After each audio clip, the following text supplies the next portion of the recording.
നമുക്ക് അവിൽ വിളയിച്ചെടുക്കാം. അതിനായിട്ട് ഞാനിവിടെ ഒരു 400 ഗ്രാം അവിലാണ് എടുത്തു വെച്ചിരിക്കുന്നത്. അതുപോലെ തന്നെ ഏകദേശം ഒരു 400 ഗ്രാം ശർക്കര ഉരുക്കി വെച്ചിട്ടുണ്ട്. ഒരു മൂടി തേങ്ങയുടെ അളവൊക്കെ കൂട്ടാം കുറയ്ക്കാം, അതൊക്കെ നിങ്ങളുടെ ഇഷ്ടം പോലെ ചെയ്യാം. കൂടാതെ തേങ്ങ ചെറിയ കൊത്തുകളാക്കി എടുത്തിട്ടുണ്ട്. അല്പം അണ്ടിപ്പരിപ്പ്, കറുത്ത മുന്തിരി, ഏലക്കായ 4 എണ്ണം പഞ്ചസാര കൂടെ ചേർത്ത് പൊടിച്ച് വെച്ചതാണ്. അതുപോലെ തന്നെ കറുത്ത എള്ള്, അല്പം പൊരികടല. ഇതൊക്കെ നിങ്ങൾക്ക് വേണമെങ്കിൽ ചേർക്കാം, ഇഷ്ടമല്ലെങ്കിൽ ഒഴിവാക്കാം. അതുപോലെ തന്നെ നെയ്യ് കൂടെ വേണം. നമുക്ക് ആദ്യം ഇതെല്ലാം തേങ്ങയും അണ്ടിപ്പരിപ്പ്, കറുത്ത മുന്തിരി, എള്ള്, പൊരികടല ഇതെല്ലാം ഓരോന്നും വേറെ വേറെ ആയിട്ട് നെയ്യിലിട്ട് നമുക്ക് വറുത്ത് കോരി മാറ്റാം. ഇപ്പം നെയ്യിട്ട് കൊടുക്കാം.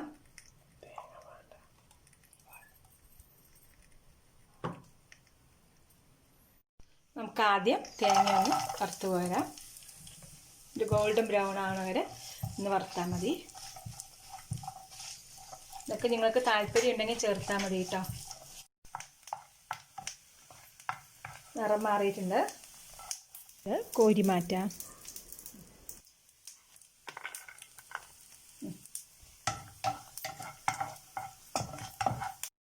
ഇനി നമുക്ക് അണ്ടിപ്പരിപ്പൊന്ന് വറുത്തെടുക്കാം. എൻ്റെ നിറം മാറിയിട്ടുണ്ട്, ഗോൾഡൻ കളറായിട്ടുണ്ട്. നമുക്ക് കോരി മാറ്റാം. ഇനി നമുക്ക് പൊരികടല ഒന്ന് വറുത്ത് കോരാം. അതും ആയിട്ടുണ്ട്, കോരി മാറ്റാം. ഇനി നമുക്ക് കറുത്ത മുന്തിരി ഇട്ട് വറുത്ത് കോരിയെടുക്കാം. അത് ആവാനായിട്ടുണ്ട്, നമുക്ക് കോരി മാറ്റാം. നമുക്ക് ആ എള്ള് കൂടെ ഇട്ട് ഒന്ന് വറുത്ത് കോരിയെടുക്കാം. ഇനി എള്ള് പച്ചക്കിടാനാണ് താല്പര്യമെങ്കിൽ അങ്ങനെ ഇട്ടാലും മതി. ഞാനിവിടെ നെയ്യിലൊന്ന് വറുത്തെടുക്കുന്നുണ്ട്. എല്ലാം വറുത്ത് കോരി മാറ്റിയിട്ടുണ്ട്.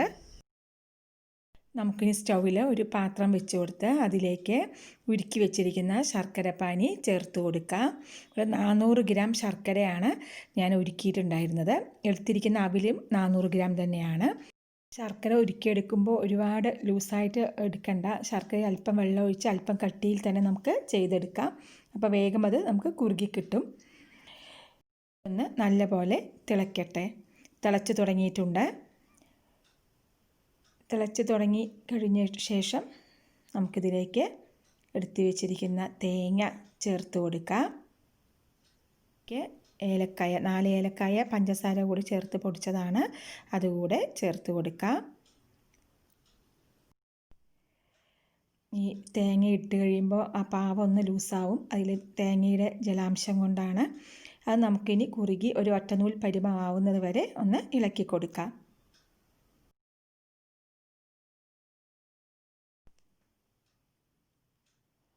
ഒറ്റനൂൽ പരുവത്തിലേക്ക് ആയിട്ടുണ്ട്.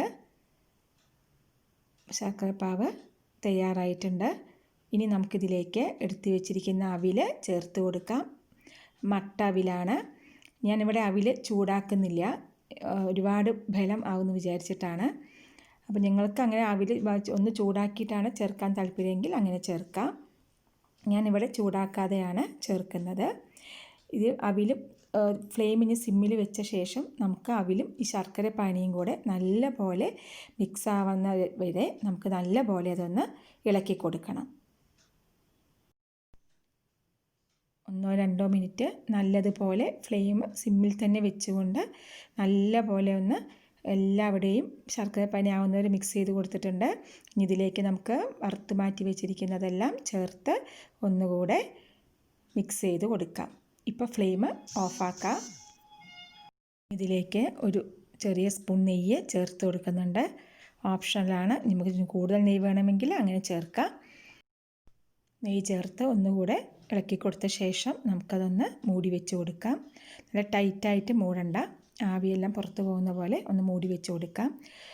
ഉണ്ടാക്കി ഉടനെ കഴിക്കുന്നതിനേക്കാൾ കുറച്ച് നേരം ഇരിക്കുമ്പോഴായിരിക്കും അതൊന്നുകൂടെ ടേസ്റ്റി ആയിട്ട് ഉണ്ടാവുക. കേടുകൂടാതെ ഇരിക്കുകയും ചെയ്യും. നമ്മുടെ സ്വാദിഷ്ടമായ അവിൽ വിളയിച്ചത് തയ്യാറായി.